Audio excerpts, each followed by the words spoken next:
What's going on, guys? Welcome to another video. This is your boy Narik Chase, and I'm going to be reviewing Alien Covenant. And it follows this group of space explorers who end up discovering this uncharted planet, going down discovering it, and find out they probably shouldn't have done that. Now, the times in the story is pretty interesting. It does kind of flash back to the events surrounding Prometheus. The story, for the most part, isn't original. But the way that it is shot, the way that it does build up a lot of suspense.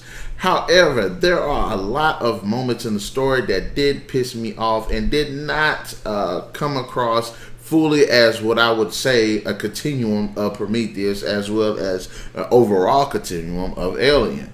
Now, as far as the origin story for the aliens, it does dabble into that direction, but the movie does abruptly stop. And that's one of the issues that I had with this movie. It's an alien movie that's supposed to describe how these things are created. And as they are establishing how they are created, they kind of cop out and just say they were already created. So you don't really see the process. You don't really get the details of it. Now, there is this goop that they did have in Prometheus that does mutate life and destroys life also.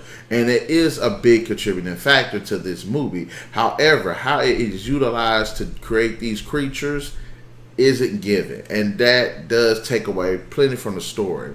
Now, the story does feel like a mixed bag in a way. It feels like it's part alien, and part Prometheus put into one movie. And I think that they kind of went the wrong way with it because of the pacing issues that they had. Now, most of the movie takes place on the planet, and then like the last 10 or 15 minutes takes place on the spaceship. I did not like that. What I would have liked to see utilized better is they go onto the planet, stuff jumps off, they come back, they had to deal with it on the ship. That's the way the movie probably should have went, and it would have been a lot better, especially when it comes to the survival horror aspects of it. But unfortunately, it didn't go that way. Now, when it comes to the cast was actually pretty cool. I didn't mind the actors. The only two of the cast that I really knew was Michael Fassbender and Danny McBride. And it's nice to see Danny McBride not actually play in a freaking comedy role. I'd like to see him actually being in like a horror or a science fiction. So I thought that was pretty good. Part for the characters, this is where it gets a little bit more of a rough ride. There are some interesting characters in the movie, and I did like the way that they were going with those characters. But again, because of how the movie was shot, because of the script, you don't fully get to utilize the impact of these characters, especially when they start getting killed off, because it feels like it's a total waste. David 8 returns in this movie, and he's a complete dick like he was in Prometheus. But alternative was the android Walter, and Walter was a really good, sympathetic character. I really appreciated his character. He seemed more interesting, more human, and more pronounced than most of the cast of characters. I liked Danny. Danny was actually a pretty interesting character, especially with the events that end up getting him stranded there. You kind of feel sorry for her right off the bat. She's a likable character, and I didn't feel like she was like a clone of Ripley. I didn't feel like she was a clone of the chick from Prometheus. She actually had an interesting strength to her, but it didn't impede on her femininity. This interesting, heated relationship with this Christopher guy who ends up becoming captain, and it's an interesting dynamic, but the movie fails miserably in actually like going into it. Other interesting character was Tennessee. He was actually a likable character. He was actually a pretty cool character.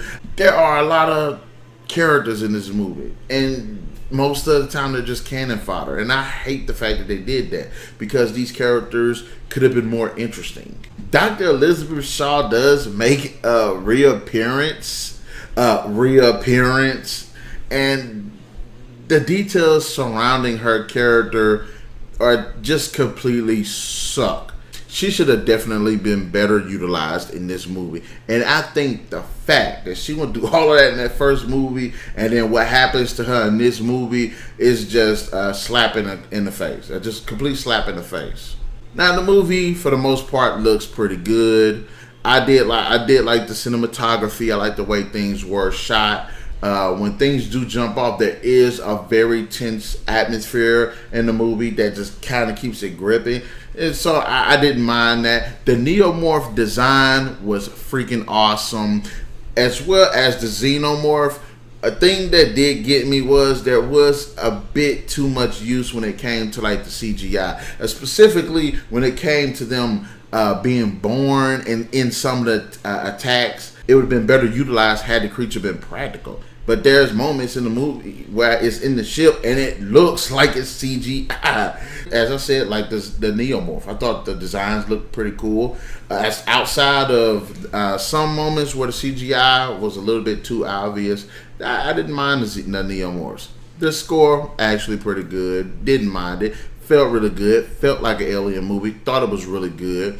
Now, in terms of the script, the writing, and directing, I was kind of a big mixed bag. Now, these alien movies do tend to follow the same formula.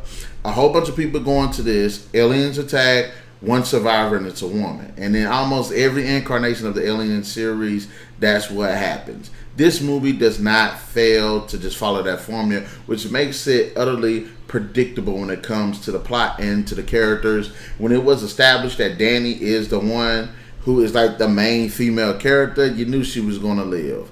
You know, when it came to all these other characters, you could tell that they were not going to, that they weren't going to make it. You knew who was probably going to die when they died, and that's one thing I did not like about the movie. I did read up on it, and I did agree about that. The formula should have been changed in this movie. Let her go out with a bang. Let Tennessee actually be the last survivor. I was with them when it came to how the Xenomorphs were created, but then they end up kind of just falling by the wayside. It's like they almost had the formula for it, but they just said they didn't care. Now, that's not to say that this isn't a movie worth watching, which I think it is for people who enjoy the Alien series, but there are moments in this movie that don't feel like it's set in the same freaking universe, so it's kind of hard to just go by that.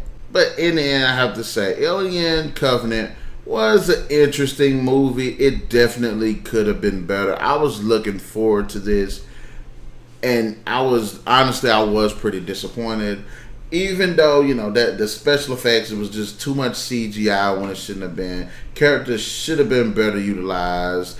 The script could have been better. The plot holes, the whole explanation behind them being created should have been finished, because it establishes what could have been a believable moment, especially considering the Neomorphs, which I would definitely come back in another video and talk about. The film does have, you know, some pretty good action sequences. It has some really good special effects. The story is interesting. The performances are good, and there are some likable characters.